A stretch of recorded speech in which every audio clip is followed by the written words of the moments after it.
Baik, bismillahirrahmanirrahim. Assalamualaikum warahmatullahi wabarakatuh. Hari ini di pertemuan ke-6 saya akan menjelaskan terkait lot quality assurance sampling atau pengambilan sampel untuk jaminan kualitas lot. Jadi di bukunya Luanga, Lemeso dan kawan-kawan, di situ dijelaskan lot quality assurance sampling ini. Jadi the goals of health worker ya. Jadi tujuan para petugas kesehatan dalam menggunakan prosedur pengambilan sampel untuk jaminan kualitas LOT ini atau LQAS. Jadi LQAS ini ada pernah dibahas di rapid sampling atau evaluasi program cepat. Nanti pada materi terakhir rasanya itu ada saya jelaskan sedikit juga. Jadi ini adalah sebuah teknik untuk memastikan apakah sebuah populasi memenuhi beberapa standar tertentu untuk misalnya program pelayanan kesehatan. Jadi sumber dari metode ini, jadi the origin of this method is in sampling, pengambilan sampel dan pemeriksaan suatu seri atau batch dari suatu produk pabrik. Jadi strategi dan tujuan LQAS dalam bidang kesehatan sama dengan yang dipergunakan dalam bidang manufaktur. Jika pembeli tidak ingin menerima seri yang jumlahnya rusak melebihi persentase tertentu atau dinotasikan sebagai P1, pabrik tidak ingin menolak seri kecuali ada kerusakan dengan persentase tertentu P2 dan mungkin P1 tidak sama dengan P2. Untuk memberikan kerangka yang berkaitan dengan masalah kesehatan, biasanya program imunisasi salah satunya akan menggunakan LQAS. Nah, makanya biasanya evaluasi cepat program kesehatan itu salah satu teknik samplingnya adalah menggunakan LQAS ya. Kemudian di sini ada the null hypothesis is ya. Jadi bunyi hipotesis contohnya adalah misalnya H0 P lebih dari sama dengan P0. Artinya proporsi anak yang tidak diimunisasi tidak lebih kecil dari P0 yang akan melawan atau versus HA P kurang dari P0. Artinya proporsi anak yang tidak diimunisasi lebih kecil daripada P0.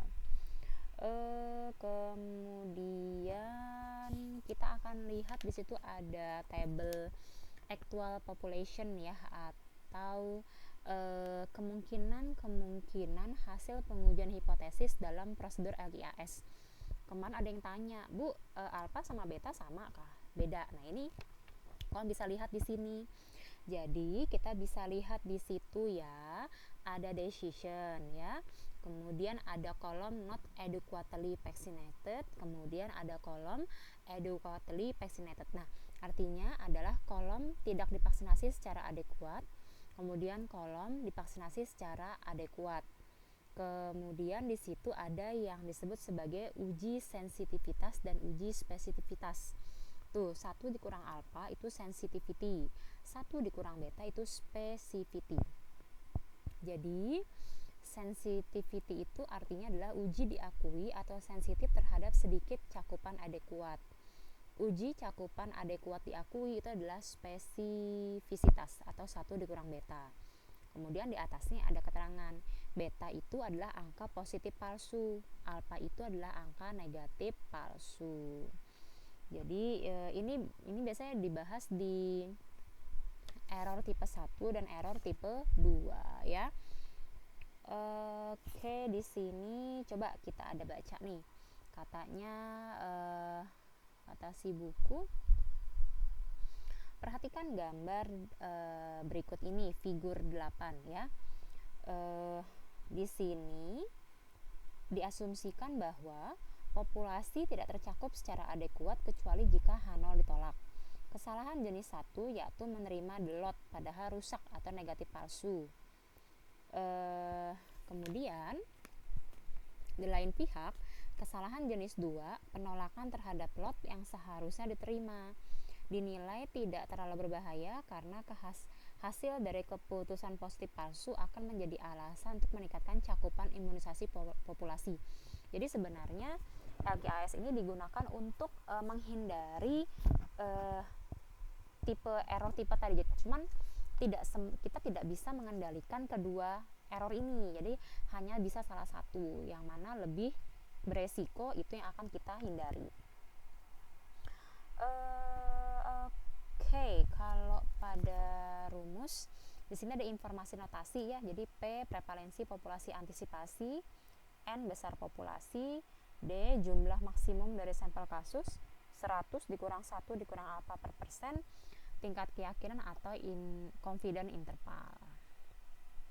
Kemudian di sini pada buku ini juga ada tabel 10 AJ memberikan besar minimum sampel untuk tingkat keyakinan 90% dan 90% dengan nilai D adalah 0 sampai 4. Jadi ini adalah tabel A 0, nanti di bawahnya ada gitu ya. Oke, kita terus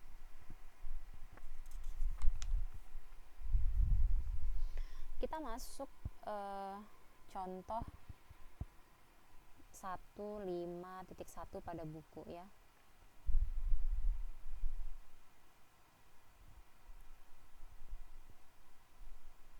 Nah, ini dia. Diketahui bahwa populasi beranggotakan 15.000 anak.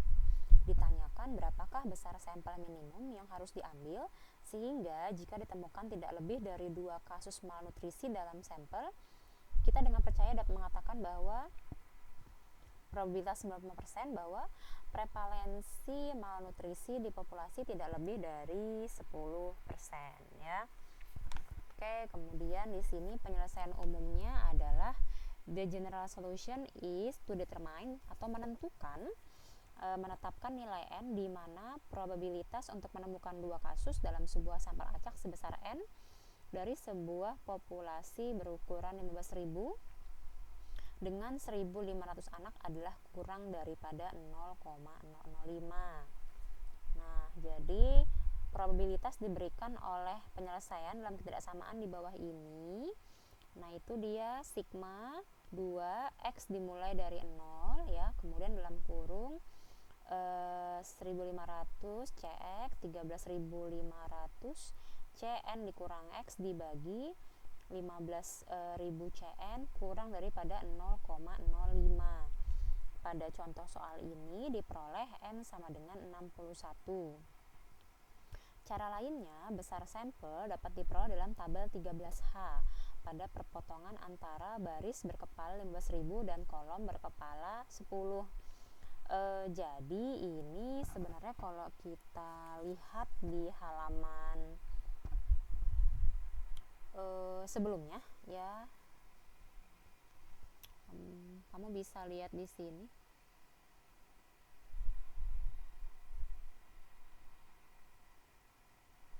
Rumus yang dipakai ini.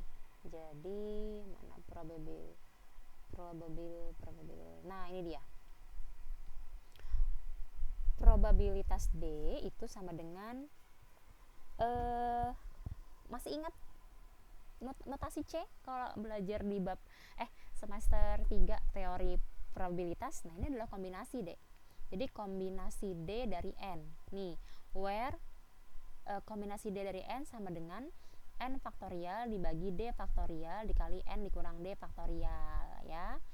Jadi harapannya kamu harus ingat bagaimana cara mencari nilai N faktorial atau A faktorial. Jadi ini adalah rumusnya ya. Jadi A faktorial, atau kalau mau lebih gampang adalah misalnya saya punya 3 faktorial, maka 3 dikali 2 dikali 1, 3 faktorial sama dengan 6. Harap diingat ini adalah dasarnya 0 faktorial sama dengan 1. Jadi 0 faktorial bukan 0 ya, tetapi 1. Sehingga ketika kamu ketemu contoh kasus seperti ini ya,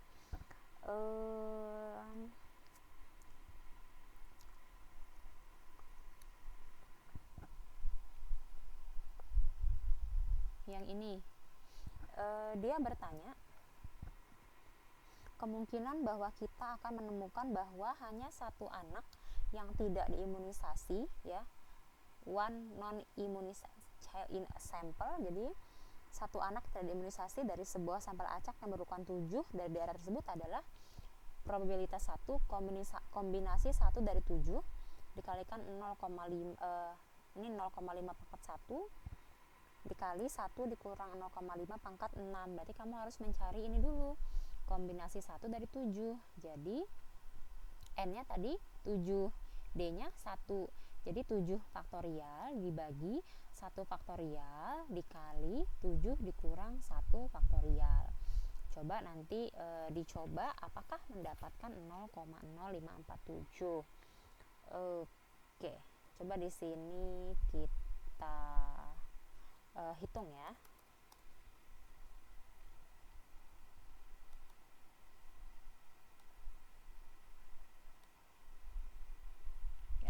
Di sini adalah 7 kombinasi 1, artinya sama dengan 7 faktorial, nggak usah pakai ini ya, 7 faktorial dibagi 1 faktorial dikali n dikurang d, 7 dikurang 1 faktorial. Ya, sama dengan berarti 7, ini memang enaknya sih pakai ini deh, papan tulis. 7 faktorial dibagi 1 faktorial dikali 6 faktorial. Jadi nanti dia bisa seperti ini ya. Karena saya punya faktorial ya, maka harap diingat, saya boleh dong nulis seperti ini, 7 dikali 6 faktorial. Kemudian yang di bawah itu adalah 1 faktorial dikali 6 faktorial. Kemudian 6-nya ini saya coret sehingga hasilnya adalah 7 ya. Jadi kombinasi 1 dari 7 adalah 7. Kemudian 0,5 pangkat 1 dikurang 0,5 pangkat 6. Jadi kemudian selanjutnya ketika saya sudah ketemu nilai kombinasi 1 dari 7, saya akan mencari 0,5 pangkat 1. Yang ini ya, Dek. Nih. Di sini sama dengan 0,5 pangkat 1. 0,5. Kemudian 1 dikurang 0,5 dicari dulu, sama dengan 1 dikurang 0,5. Kemudian sama dengan 0,5 dipangkatkan 6. Kemudian sama dengan, baru semua kita kalikan, 7 dikali yang tadi 0,5 pangkat 1 dikali 1 dikurang 0,5 pangkat 6. Hasilnya sama kan? 0,054688. Jadi selanjutnya kita disuruh menghitung yang ini. Kemungkinan untuk menemukan satu anak yang tidak diimunisasi dari sebuah sampel berukuran 7 anak jika 70% anak di daerah itu tidak diimunisasi. Jadi kalau yang ini tadi, ini ya, that's if 50% dari anak-anak berusia 2 tahun tidak diimunisasi, maka P-nya adalah 0,5 ya. Kombinasinya tadi 1 dari 7, jadi kombinasi 1 dari 7. Kalau ini kombinasi 1 dari 7 tapi dengan kemungkinan 70%. Yuk kita hitung sama-sama gunakan bantuan Excel. Sama ya, jadi kombinasi kita ambil ini juga. Di sini adalah sama dengan 0,7 pangkat 1, kemudian sama dengan 1 dikurang 0,7, kemudian sama dengan ini dipangkatkan 6, sama dengan 7 dikali 0,7 dikali yang ini, jadi 0,003572. Nah selanjutnya tadi kalau misalnya kita mau tahu yang ini,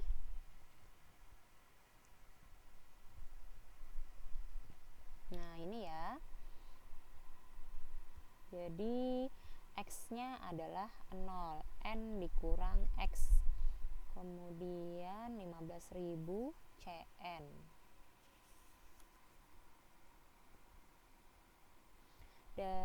Coba probabilitas untuk menemukan 2 kasus dalam sebuah sampel acak sebesar N dari sebuah populasi berukuran 15.000 dengan 1.500 anak adalah kurang dari 0,05.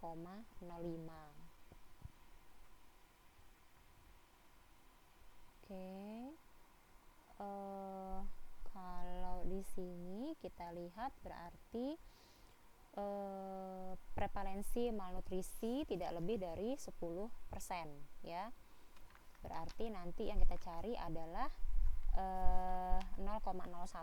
Kalau tadi 70% sama dengan 70%, 0,7. Berarti kalau sama dengan 10%, 0,1 ya, berarti P-nya adalah 0,1. Kemudian untuk menemukan dua kasus dalam sebuah sampel acak, berarti D-nya adalah 2. D sama dengan 2. Kemudian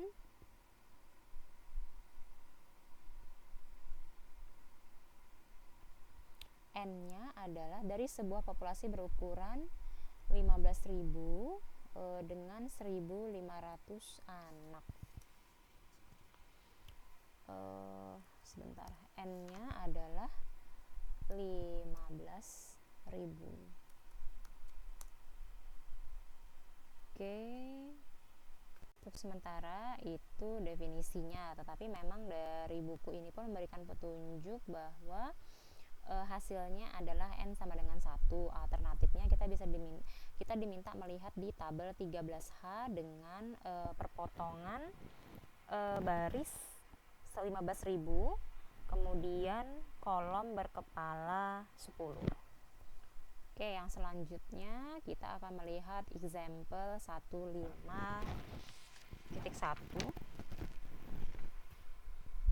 Harusnya 15.2 ini ya. Jadi a Child for Health Program, jadi sebuah program kesehatan anak di perkampungan besar pengungsi, diselenggarakan dengan sasaran cakupan paling tidak 70% anak.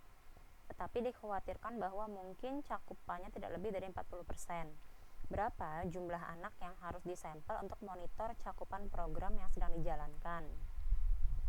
Dan berapakah seharusnya jumlah anak dalam sampel yang tidak dicakup dalam program yang masih diperbolehkan untuk menguji apakah target cakupan terpenuhi pada tingkat kemaknaan 5% dan kekuatan uji 80%. Solusinya, hipotesis nulnya adalah PO sama dengan 0,70.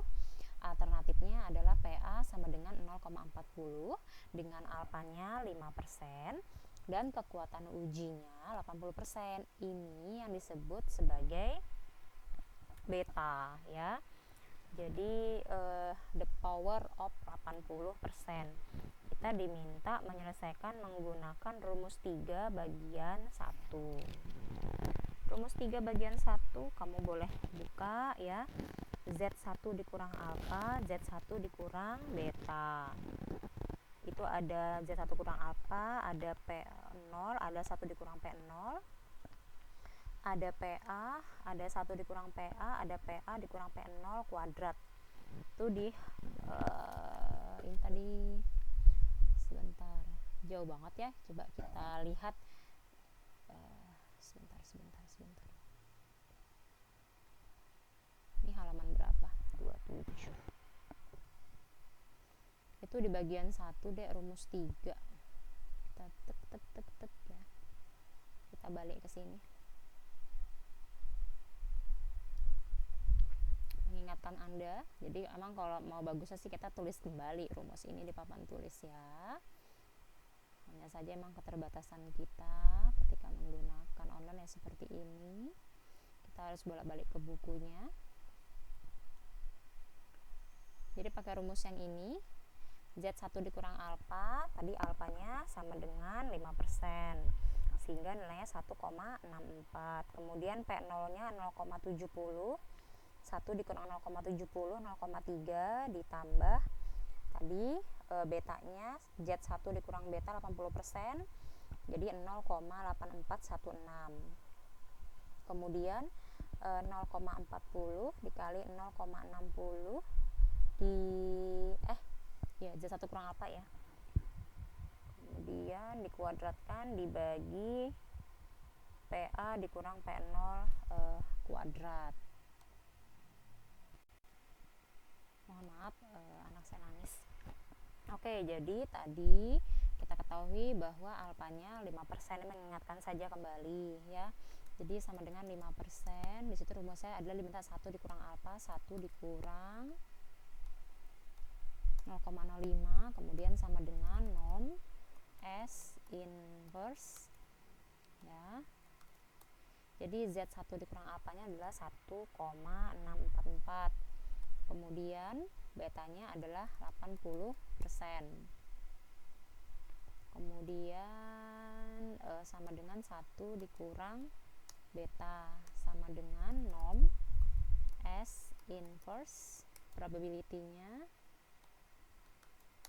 0,8162, atau coba kalau kita coba norm S in, apakah dia akan muncul positif? Nah, berarti yang dipakai langsung ini saja. Berarti sebenarnya betanya adalah 20% ya. Beta sama dengan 20%.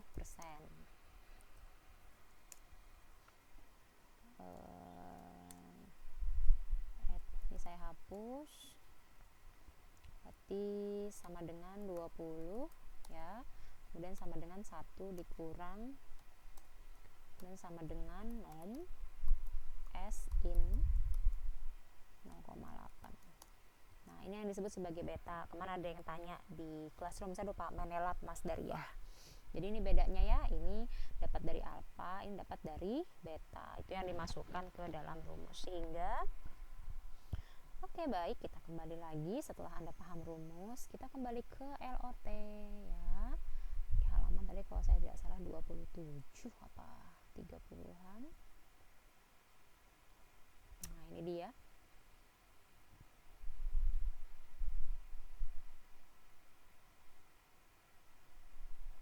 Baik, di sini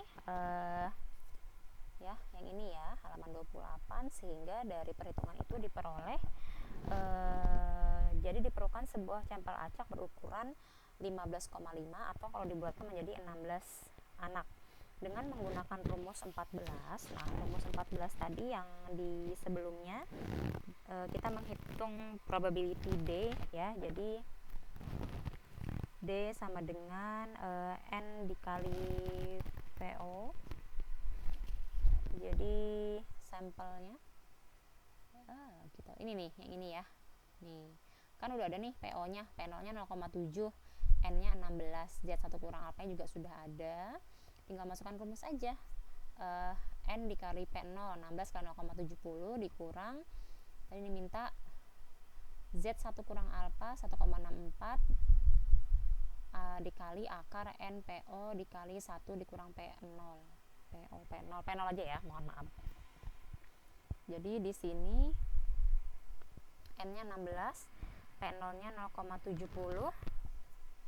Kemudian 1 dikurang 0,70 sama dengan 0,30. Sehingga nilainya 8,2. Jadi, jika 8 out of the 16 children in bla bla bla. Jadi jika 8 atau lebih dari 16 anak ternyata belum tercakup dalam program, maka hipotesis nol ditolak dan kesimpulannya adalah bahwa program tersebut belum sesuai dengan sasaran semula. Nah, ini makanya hubungannya dengan evaluasi cepat program kesehatan. Di sini kita bisa menghitung, kita bisa mengevaluasi menggunakan bantuan rumus besar sampel LQAS. Makanya ini banyak digunakan pada laporan-laporan LQAS. Yang menarik sebenarnya ini kalau kita bahas lebih mendalam. Karena di sini juga dinyatakan bahwa jika diketahui 8 atau lebih dari 16 anak belum tercakup dalam program, maka H0 ditolak. Kesimpulannya, program tersebut belum sesuai dengan sasaran semula. Ini bisa dijadikan sebuah evaluasi. Alternatifnya, the value of N and D. Jadi nilai N dan D dapat diperoleh dari tabel 14E pada baris berkepala 40% dan kolom berkepala 70%. Oke, itu yang bisa saya sampaikan untuk LOT. Selanjutnya di pertemuan berikutnya saya akan membahas terkait angka insidensi ya. Saya akhiri, wassalamualaikum warahmatullahi wabarakatuh.